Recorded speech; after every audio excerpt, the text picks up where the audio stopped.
পয়লা মে শ্রমিক দিবস হওয়ায় বিশ্বের সমস্ত দেশের মতো জার্মানিতেও স্কুল, কলেজ, পড়াশোনা, কাজের জায়গা, এমনকি বাজার দোকানও কিন্তু বন্ধ থাকে। তবে এই রকমই একটা ছুটির দিনে আমরা জানতে পেরেছি আমাদেরই বাড়ির কাছে একটা ফ্লি মার্কেট বসেছে। এই ফ্লি মার্কেট অনেকটাই আমাদের দেশে ওই যে পুরনো জিনিসপত্রের বিক্রির যে দোকানগুলো হয় সেটার মতো। তফাৎ শুধু একটা, এখানে শুধু এক-আধটা নয়, প্রায় মেলার মতো বসে অনেক দোকানগুলো।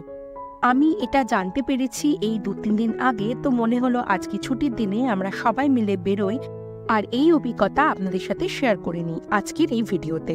নমস্কার, আমি রনিতা, আমি জার্মানিতে থাকি আর জার্মানি রিলেটেড আমি অনেক ভিডিও পোস্ট করে থাকি। আপনারা আমার বাকি ভিডিওগুলো চেক করতে পারেন। যদি ভালো লাগে চ্যানেলটিকে সাবস্ক্রাইব করে দেওয়ার অনুরোধ রইল। তাহলে চলুন শুরু করা যাক আজকে আমার এই ব্লগ।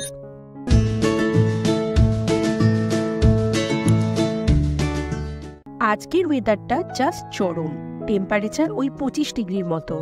এই রোদ দেখে দেশের কথা খুব মনে হচ্ছে। মানে দেশে তো এখন ওই 43 চলছে। সত্যি কি গরম, সত্যি কত কষ্ট হচ্ছে দেশের মানুষজনের। আমাদের ছোটবেলাতেও এত গরম পড়তো না, ওই 37-38 মতো ম্যাক্সিমাম। কিন্তু লাস্ট কটা বছরে তাপমাত্রা কি বিচ্ছিরি রকম বেড়েছে। প্রার্থনা করি খুব জলদি যেন বৃষ্টি হয় দেশে। কথা বলতে বলতে ট্রাম প্রায় পৌঁছে গেল আমাদের ওই স্টপেজে। এখানে এলেই মনে হয় আমাদের আগের অ্যাপার্টমেন্টটা ছিল এখানে। প্রায় ওই 8 মাস মতো ছিলাম এখানে, আর এই জায়গাটা এতটাই চেনা, মানে খুব মনে হয় পুরোনো দিনগুলোর কথা। চিকাকে নিয়ে এই অ্যাপার্টমেন্টেই প্রথম উঠেছিলাম। আমার প্রথম দিকের ভিডিওগুলো দেখবেন সব এখানকার। সামনের এই আর্কেডিয়ান যে মলটা, এই মলেই কিন্তু ফ্লি মার্কেট বসেছে।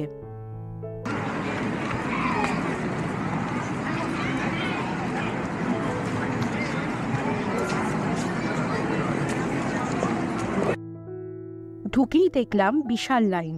4 ইউরো মানে ভারতীয় টাকায় ওই 400 টাকার মতো লেগেছে এক একটা টিকিটের জন্য। আমি আর দীপাঞ্জনের 2টো টিকিট মানে 8 ইউরো লেগেছে।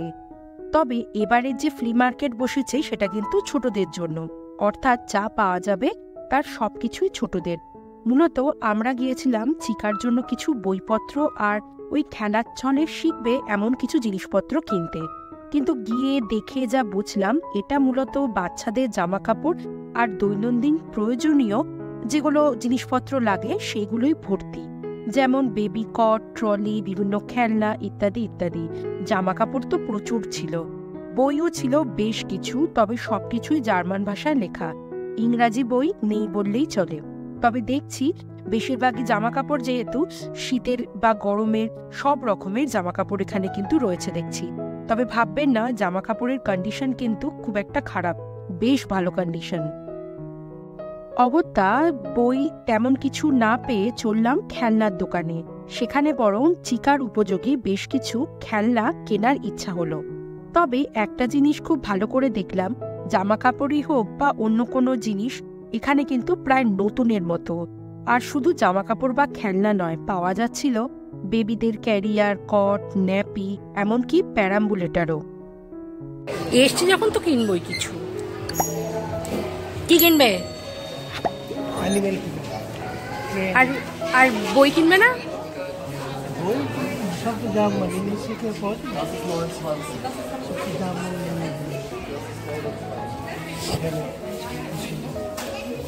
ইংলিশ পাওয়া যাবে।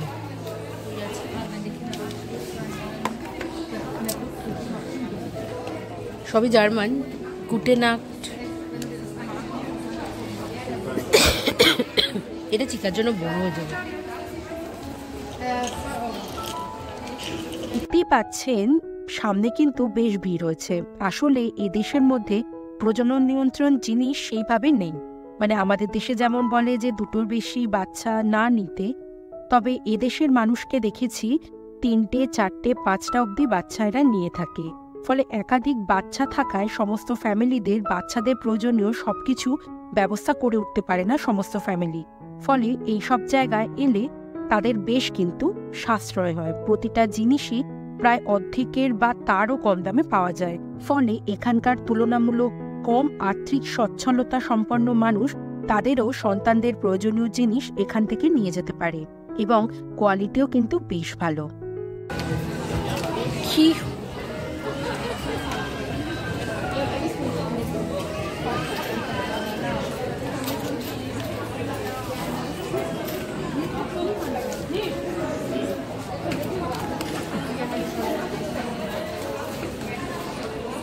চিকার জন্য কি খেলনা কিনবো এইসব ভাবতে ভাবতে মনে হলো অ্যানিমাল আর বিভিন্ন রকম যে পাজল হয় 1 2 3 4 সেগুলোই কিনি।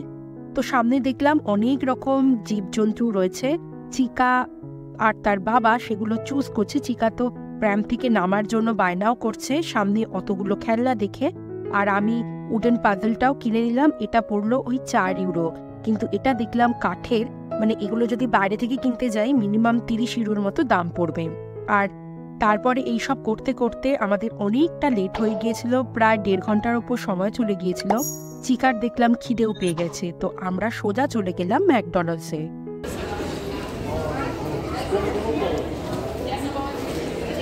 আর ম্যাকডোনাল্ডসে গিয়ে হালটা দেখুন, আজকে রোদ উঠেছে বলে বেশিরভাগ লোকই আজকে বাইরে বসেছে।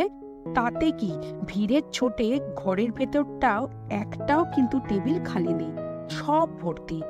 কুপন কেটে ওই যে কিউতে দাঁড়িয়ে থাকতে থাকতে মনে হচ্ছিল আজকের ফ্লি মার্কেট বোধহয় এখানেই বসেছে। সামনে খাবার নেয়ার জাস্ট লাইনটা দেখুন, কি মনে হচ্ছে? মনে হচ্ছে না যে আজকে হয়তো আর খাবার পাবো না, হয়তো সপ্তাহখানেক পর খাবার পাবো। কিন্তু একটা জিনিস বলতে পারি, এদের কিন্তু ধৈর্য খুব বেশি। মানে আপনারা খারাপভাবে নেবেন না, দেশে যদি এরকম হতো এতক্ষণ কিন্তু আমরাই চেঁচামেচি শুরু করে দিতাম। কিন্তু এরা রীতিমতো কতক্ষণ জোরে যে দাঁড়িয়ে খাবার নিচ্ছে আমি জাস্ট জানি না। আমিও প্রায় দাঁড়িয়েছিলাম অলমোস্ট 1 ঘন্টার কাছাকাছি। 1 ঘন্টা পর এই সানডে আর আলু ভাজা মানে ফ্রেঞ্চ ফ্রাই অর্ডার দিয়ে পেয়েছি। আজকে 25 ডিগ্রি টেম্পারেচার, ওই জন্য আইসক্রিমটা নিলাম। বাট 1 ঘন্টা ধরে আইসক্রিম পেতে পেতে যেন ইচ্ছেটাই মরে গেছে। যাই হোক, এই ছুটির দিনে এটাও একটা পাওনা। মোটামুটি আজকের আউটিংটা কিন্তু শেষ। আমরা বাড়ি ফিরছি। 1.5-2 ঘন্টার আউটিং করে ওই সামান্য একটু ফ্রেঞ্চ ফ্রাই আর একটু আইসক্রিম খেয়ে আমরা এখন বাড়ি ফিরছি। ওয়েদারটাও বেশ ভালো, তবে শুনছি বিকেলবেলার দিকে আজকে বৃষ্টি আছে। চলুন আজকের এই ভিডিওটা আমি এখানেই শেষ করছি। আশা করি এই ভিডিও আপনাদের ভালো লেগেছে। ভালো লাগলে প্লিজ একটা লাইক করে দেবেন। ইউটিউব থেকে দেখে থাকলে আমার এই চ্যানেলটাকে সাবস্ক্রাইব করে দেবেন, আর ফেসবুক থেকে দেখে থাকলে আমার এই পেজটাকে ফলো করে দেবেন। তাহলে চলুন, খুব তাড়াতাড়ি দেখা হবে পরবর্তী কোনো ভিডিওতে। ততদিন পর্যন্ত আপনারা সবাই ভালো থাকবেন। বাই।